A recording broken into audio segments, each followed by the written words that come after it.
It's time to talk about threading text frames together.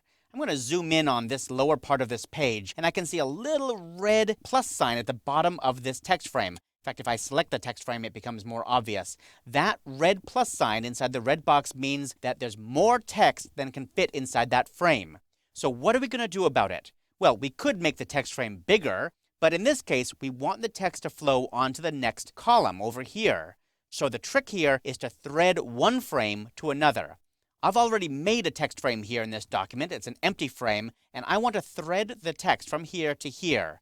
So in some programs like QuarkXPress, there's a threading tool or a chaining tool or linking tool. But in InDesign, there's no special tool. The only thing you need to know is select the frame with the regular selection tool, that black arrow tool, and then click on this little red box. And that red box is called the out port.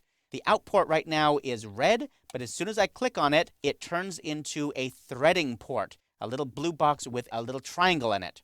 And I'm going to come over here and place my cursor on top of this empty frame, and you'll see my cursor changes to a link icon. That means it's going to thread into this frame. If I move my cursor down here where there's no empty frame, I get a regular place cursor. And I could actually drag out a new text frame if I want, or click and it would make a text frame for me. But in this case, I have an empty text frame and I want to thread from the one on the left into here. So I simply click and I'm done. It threaded them together. I can see that they're threaded together by going to the View menu, choosing the extra submenu, and choosing Show Text Threads, or Command-Option-Y or Control-Alt-Y on Windows. And it shows me this blue line going from the out port of the frame on the left to the in port on the frame on the right.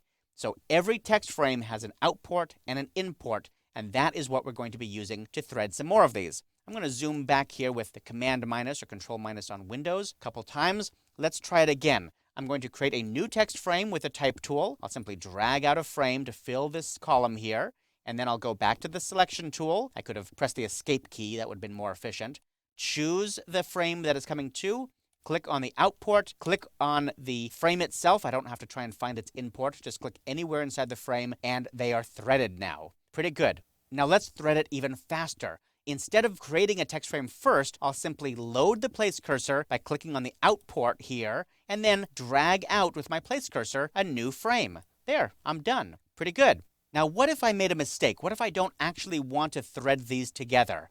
How can I unthread two frames? The trick there is simply double-clicking on either the out port or the in port.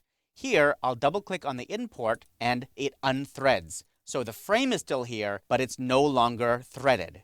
Now I'm going to pan over here to the right, holding down the Option spacebar or Alt spacebar temporary hand tool, and I want to point out that you don't have to link to empty frames. These are two separate frames over here on the right, and I can still thread those together. In fact, I don't even need to thread them together from the out port to the in port. I can go from the in port down here up to this frame up here. And it knows that what I really mean is going from here down here. So you can see the thread is going from the out port here into this new frame. So right now what I did was I threaded two frames even though they had text in them, and I went from the in port to the earlier frame. So that is also an option. It's very flexible.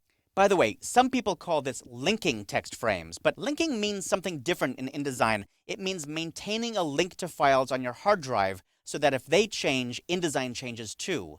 I'm going to talk about that in detail in a later chapter, but when I talk about text flowing from one frame to another, I always try and say threading. In InDesign, it's threading text frames.